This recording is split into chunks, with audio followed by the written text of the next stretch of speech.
Assalamualaikum warahmatullahi wabarakatuh. Selamat siang, salam sejahtera bagi kita semua.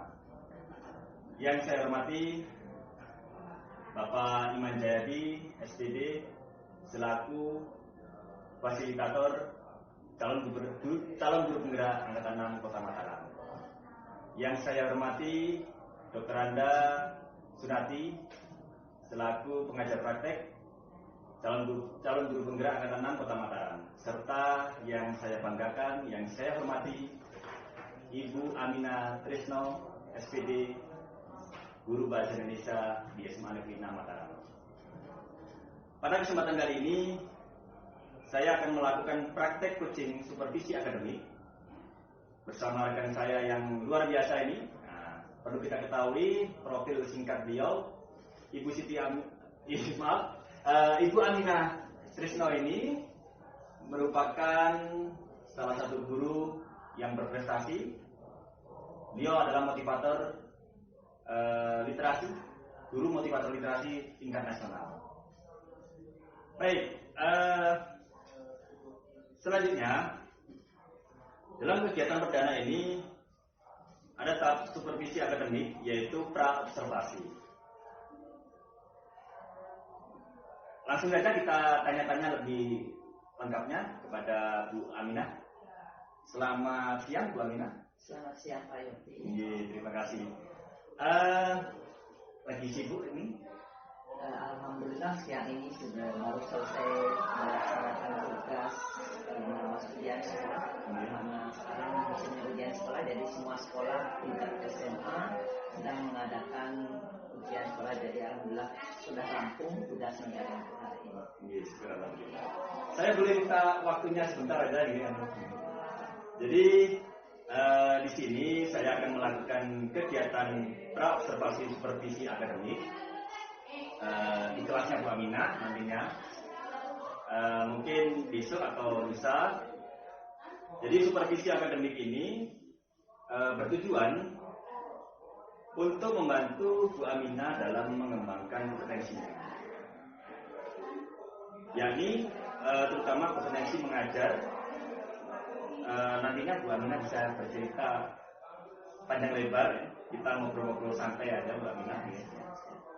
Nah, dari kegiatan ini yang saya lakukan untuk melihat bagaimana persiapan Bu Aminah yang akan dilakukan dalam hal persiapan untuk pembelajaran besok di saat observasi. Baik Pak Yopi, biasanya ini tugas seorang guru pertama-tama ya sebelum masuk kelas tentunya saya mempersiapkan perangkat pembelajaran yang berkaitan dengan RPP. Nah, RPP itu tentunya saya susun sebagai outline dari pembelajaran saya, jadi sebagai kerangka pembelajaran saya di kelas yang harus saya sampaikan di kelas. Ya. Meskipun sejatinya bahwa RPP itu ada pada guru, tetapi tetap ya RPP itu harus disiapkan sebagai pengingat bagi saya untuk melakukan tahap pembelajaran seperti apa yang akan nantinya saya lakukan di kelas, sehingga membuat suasana kelas menjadi lebih hidup ya. Tentunya di dalam RPP itu ya saya harus menetapkan materinya apa, kemudian model pembelajarannya, metodenya ya. Itu semua harus saya pikirkan terlebih dahulu. Kemudian bagaimana menetapkan antara model metode itu dengan karakter siswa yang ada. Jadi yang pertama yang harus saya siapkan ya tentunya berkaitan dengan RPP itu sendiri. Baik. Kemudian kalau boleh tahu Bu Aminah, besok Bu Aminah rencananya mengambil materi apa di dalam proses pembelajaran yang akan disampaikan ketika supervisi akademik? Baik, mungkin saya akan mengambil materi tentang menulis teks laporan hasil observasi dalam bentuk buku tempel. Iya. Untuk tujuan pembelajaran sendiri yang sudah Ibu Aminah susun? Ya tentunya tujuan pembelajaran yang saya tetapkan di situ diharapkan ya dari setelah pembelajaran ini siswa diharapkan mampu menulis teks laporan hasil observasi dengan menggunakan model buku tempel, metode buku tempel. Karena saya rasa dengan menyajikan dalam bentuk yang menarik ini, siswa akan lebih hidup, lebih kreatif di dalam menampilkan sesuatu. Ya. Nah, tentunya langkah-langkah yang harus ditempuh di sini tidak serta-merta langsung ya. Tentunya yang pertama yang harus dilakukan di sini ya, anak-anak nanti akan saya ajak terjun. Kebetulan kita di sini punya kebun bina karakter, jadi untuk menetapkan objek yang akan dia amati sebagai dalam bentuk tulisan tersebut, nanti mereka akan saya ajak ke kebun bina karakter untuk menentukan objek apa yang akan diangkat sebagai bahan tulisannya nanti. Nah, setelah itu ya mereka nanti akan browsing di internet ya terkait dengan objek yang mereka tentukan tadi ya, informasi apa yang didapatkan itu akan mereka catat. Nah, berdasarkan hasil catatan tersebut, karena itu berkaitan dengan pengumpulan bahan ya, berdasarkan bahan-bahan yang sudah mereka kumpulkan tersebut, maka mereka akan membuat teks laporan hasil observasi yang sesuai dengan struktur, isi dan ciri kebahasaannya. Karena kan sebelum menulis itu ya, tentunya kita menyampaikan dulu secara pengetahuannya ya, teorinya tentang teks laporan seperti apa, struktur itu sudah disampaikan sebelumnya. Nah, pada tahap penyusunan ini mereka sudah artinya sudah paham gitu loh, bagaimana menyusun teks laporan hasil observasi sesuai dengan struktur, isi dan ciri kebahasaan tersebut. Nah, langkah berikutnya mereka nanti akan menyusunnya dalam bentuk buku tempel. Mengapa saya meminta siswa untuk menyusun dalam bentuk buku tempel ini? Tentunya di sini untuk menampilkan sesuatu yang berbeda, yang menarik. Nah, dari situ saya juga maksudnya untuk memikat atau menarik perhatian siswa agar mau berliterasi dan mau membaca. Biasanya siswa itu akan senang membaca sesuatu yang berbeda. Nah, kalau dalam buku itu sudah biasa, tetapi dengan menampilkannya dalam bentuk yang berbeda dari yang biasanya, itu mungkin akan menambah daya tarik. Ya, semula siswa tidak berminat membaca, jadi akan membaca. Nah, jadi setelah data terkumpul, mereka menulis, maka langkah selanjutnya mereka nanti akan mempresentasikannya pekerjaan mereka tersebut. Tentunya pekerjaan ini memang disampaikan secara berkelompok. Jadi di awal itu tadi saya lupa menyampaikan bahwa ini kita akan membaginya menjadi beberapa kelompok. Ya. Baik, luar biasa sekali. Jadi sudah lengkap sekali yang Bu Aminah ceritakan. Bahwasanya dapat saya garis bawahi di sini ada pemanfaatan sumber daya alam yang kita miliki, yaitu kebun bina karakter sebagai media pembelajaran. Kemudian yang kedua adalah pemanfaatan browsing internet teknologi untuk menunjang dalam proses pembelajaran yang dilakukan Bu Aminah. Kemudian di dalam bentuk hasil akhirnya nanti berupa hasil tempel ini ya, proyek ini, sehingga anak tidak hanya belajar dari buku, kemudian dari beberapa sumber, kemudian dituangkan di dalam proyek tersebut. Baik, selanjutnya Bu Aminah, dari sini tentunya ada beberapa materi yang Bu Aminah merasa kesulitan. Setiap anak kan berbeda dalam hal menangkap materi. Ada yang langsung dikasih penjelasan, langsung mudah menangkap, ada yang masih lambat dan sebagainya. Nah, terkait itu bagaimana tadi upaya yang dilakukan Bu Aminah atau cara yang dilakukan Bu Aminah agar mereka yang lambat ini bisa mengikuti sama dengan teman-temannya. Kalau tadi dikelompokkan seperti apa itu Pak? Apakah yang pintar-pintar dikelompokkan, yang kurang ini dikelompokkan sendiri, atau dicampur atau bagaimana itu? Baik Pak Yopi, di dalam setiap pembelajaran tentu pasti ada yang namanya masalah, ada yang namanya kendala. Tidak ada pembelajaran yang tidak mendapatkan masalah. Ya, jadi setiap pembelajaran pasti ada masalah. Namun di situ ya, sebagai seorang guru tentunya kita harus mampu ya memilah dan memilih masalah seperti apa yang kita hadapi di situ. Nah, disitulah peran kita sebagai seorang guru untuk benar-benar jeli di dalam menetapkan model dan metode pembelajaran yang tepat, yang sesuai dengan karakter siswa. Karena model dan pembelajaran itu kan tidak serta-merta kita patok begitu saja. Namun di situ latar belakang siswa juga perlu kita jadikan sebagai bahan pertimbangan dalam menerapkan model ya terkait dengan materi yang akan kita ajarkan. Nah, apabila saya mendapatkan kendala terkait dengan mungkin tidak semua siswa ya pinter di kelas itu. Namun ada siswa yang juga memiliki pemahaman rendah. Nah, solusinya nah seperti itu saya biasanya mensiasatnya dengan mencampurnya ke dalam kelompok-kelompok. Jadi saya membuat kelompok itu tidak monoton bahwa ini kelompok yang pintar saja. Jadi saya antara yang pintar, yang sedang dengan yang rendah itu saya campur sehingga nanti yang pintar bisa menjadi motivator, bisa menjadi guru bagi teman-temannya. Jadi saya mensiasatnya biasa seperti itu Pak Yopi. Sehingga jadi nanti di sini tidak ada nanti siswa. Biasanya siswa itu sering kali ya kalau menerima dari guru itu agak sulit mungkin. Tetapi begitu mereka menerima dari temannya, oh ya dia gampang mengerti. Sehingga dengan seperti itu saya biasanya mencampur ya antara yang pintar, sedang maupun yang rendah itu. Jadi saya campur dalam satu kelompok. Jadi biasanya saya kelompoknya antara 4 sampai 5. Ya, jadi seperti itu Pak Yopi. Jadi hampir mirip dengan tutor teman sebaya. Ya. Jadi itu yang dilakukan. Kemudian kalau tadi menceritakan bagaimana sih gambaran proses pembelajaran yang sudah dilakukan, tadi Bu Aminah sudah cerita bahwasanya kita juga terjun langsung, tidak hanya di kelas menuntun di kelas, ya. Terjun langsung ke lapangan, mencari sumber, perpustakaan dan sebagainya. Nah, kemudian bantuan seperti apa yang Ibu lakukan untuk siswa yang kurang paham tadi dengan materi yang Ibu sampaikan tadi sudah dijelaskan, bantuan dengan cara membuat siswa itu tidak dicampur kemudian dengan yang pintar dan sebagainya, dengan yang kurang. Nah, terkait apa yang sudah Ibu Aminah siapkan ini, pasti ada beberapa hal yang masih kurang, baik RPP dan kemudian sebagainya, mungkin media atau yang lainnya.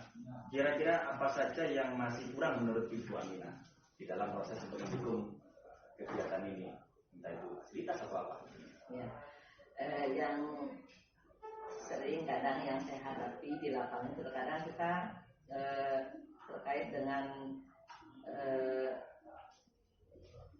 waktu ya, itu seringkali kadang saya mungkin karena di sini jam bahasa Indonesia itu kan 4 jam tapi dibagi 2. Kadang kita lupa saking asiknya, kadang saya sering lupa waktu kadang ya karena jadi di situ kaitannya dengan manajemen waktu saya mungkin ya. Saya sering kadang terlena dengan waktu, saya tidak memperhatikan karena seperti tadi ada siswa yang kadang meskipun sudah dikelompokkan kadang ada kendalanya bahwa dia begini. Nah, jadi itu tugas saya kadang untuk mengambil anak yang artinya sudah dikelompokkan begini tetapi masih saja kadang ngeyel. Nah, jadi itu bisa menghambat waktu kita juga di kelas itu untuk membuat pembelajaran menjadi lebih efektif. Jadi saya berusaha mengambil kemudian memberikan tugas tersendiri terkadang terhadap siswa yang bermasalah tadi. Jadi masalah saya di kelas itu sering berkaitan dengan waktu ya, karena merasa kadang tidak cukup gitu loh dengan waktu kita mengajar. Selanjutnya Bu Aminah, terkait masalah ketika ada kendala, biasanya Ibu atau bercerita kepada siapa ataupun meminta bantuan kepada siapa kalau ada permasalahan dalam proses pembelajaran ini, entah itu teman MTMP atau siapa gitu? Ya, biasanya saya kalau mendapatkan masalah seperti itu ya saya biasa bercerita dengan teman-teman guru, kemudian teman-teman MGP, kita sharing pengalaman. Umpamanya guru bidang studi sosiologi umpamanya mengajar di kelas yang sama dengan saya, jadi saya sering sharing si A, si B, si C seperti apa dia di pelajaran ini. Nah, jadi nanti di situ kita mencari titik temu bahwa di sosiologi permasalahannya seperti ini. Nah, jadi di bahasa Inggris seperti ini. Nah, maka saya seringkali bercerita kepada teman-teman yang artinya mengajar di kelas tersebut sehingga kita bisa menemukan bahwa apakah itu permasalahannya timbul dari guru itu atau dari siswa itu sendiri. Nah, jadi seperti itu Pak Yopi. Terima kasih, luar biasa nih, lengkap sekali ini. Begini Bu Aminah, masih ada sedikit pertanyaan dari saya. Bu Aminah tadi sudah banyak cerita panjang lebar terkait langkah-langkah strategi yang akan digunakan dalam nantinya dalam proses pembelajaran ketika mau ada supervisi, nanti kita masuk ke sana. Nah, kemudian persiapan tadi, selain persiapan perangkat terus kemudian sebagainya, untuk medianya seperti halnya tadi kan tempel, perlu ngepin dan sebagainya, ini seperti apa dalam memilihnya anak-anak, entah itu bawa kertas lipat dan sebagainya, itu seperti apa?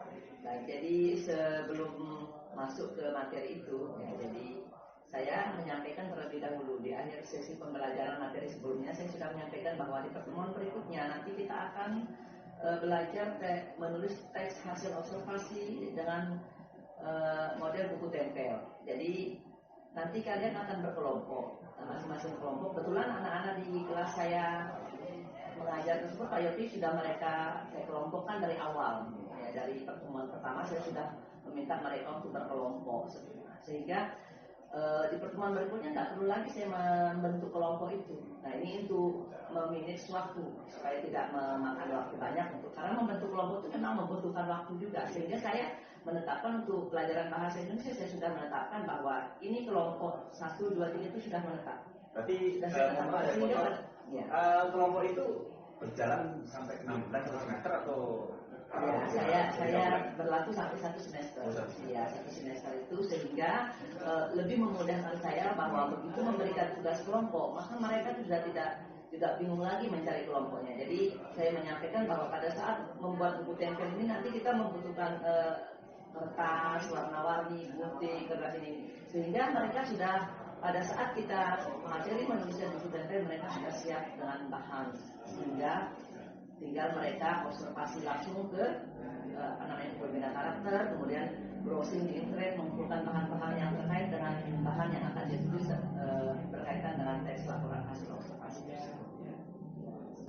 Kira-kira Bu Aminah, kalau tadi pembelajaran yang akan dilakukan Bu Aminah tadi, yang bisa saya bantu itu pada bagian apa kira-kira?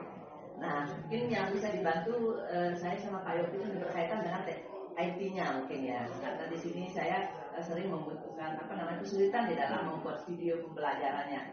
Ya, jadi artinya video pembelajaran seperti ini pada saat meliput kegiatan siswa, ya. Jadi untuk menjadikannya sebuah model pembelajaran, video pembelajaran yang utuh. Biasanya saya kan hanya pakai foto-foto saja nih Pak Yopi. Nah, jadi saya kesulitan nanti pada saat membuat videonya. Nah, ya, jadi mungkin Pak Yopi bisa membantu saya untuk membuat video pembelajaran sehingga pembelajaran saya pada materi ini ada dokumennya. Ya, jadi pada saat dibutuhkan nanti tinggal ini tahapan-tahapan pembelajaran yang saya lakukan. Jadi saya kan sangat kesulitan di bidang IT-nya. Ya, seperti itu Pak Yopi. Selanjutnya Bu Aminah, kan kita ketika mengajar pasti menghadapi terkadang kita kan emosi membawa itu. Ketika anak ini tidak paham, contoh kecil begini, ini materi seperti ini mudah menurut kita kan juga atau teman yang lainnya. Tapi anak ini kok belum nangkep aja. Kemudian kita kadang terbawa emosi dan sebagainya. Masa seperti ini? Cara Bu Aminah untuk memilih emosi ini seperti apa itu? Manusia itu tidak luput dari yang namanya rasa marah, ya. Nah, jadi dalam hal ini saya panggil secara individu anak yang bersangkutan tersebut. Saya mungkin memberikan pembimbingan secara individu pada mereka, dia yang bermasalah tadi. Jadi saya panggil, saya dudukkan di depan. Kemudian saya tanya permasalahannya di mana. Ya, jadi kalau dia ini, jadi saya langsung. Ya, jadi tinggal saya langsung menunjukkan ini loh cara penyelesaian seperti ini. Tinggal buka yang ini. Jadi saya ibaratnya langsung dikte, ya. Jadi dikte di tempat, kemudian saya minta mereka membaca berkali-kali perintah atau apa yang dia kerjakan saat itu. Jadi biasanya seperti itu. Saya tidak tidak mengambil tindakan meremehkan, tidak ya, karena memang masing-masing siswa memiliki kemampuan yang berbeda-beda. Ya, jadi saya dalam hal ini kalau menemukan siswa yang dikelompokkan ternyata sulit dikelompokkan, jadi saya ambil, saya dudukkan, saya pembimbingan secara individu di depan. depan di meja guru tersebut. Jadi saya lakukan seperti itu Pak Yopi, dan saya tentunya tidak menyimpulkan tidak melakukannya dengan saya emosi, tetapi saya coba sambil mengajak dia bercanda, seperti dengan memanggil dia dengan sapaan-sapaan yang sekarang mungkin lagi familiar ya, anak-anak sekarang tuh bro, ya mas bro. Jadi saya mau coba mengambil tindakan seperti itu Pak Yopi. Iya, jadi memang kita sebagai seorang guru ini memang harus sabar ya. Kadang ketika proses pembelajaran yang satu ini aktif ya, keliling kemana-mana, saya sama teman-temannya ini perlu pada pembinaan yang khusus tadi sudah disebutkan jelasnya oleh Pak Amina, dengan memanggil yang bersangkutan, kemudian diberikan pembinaan pemahaman.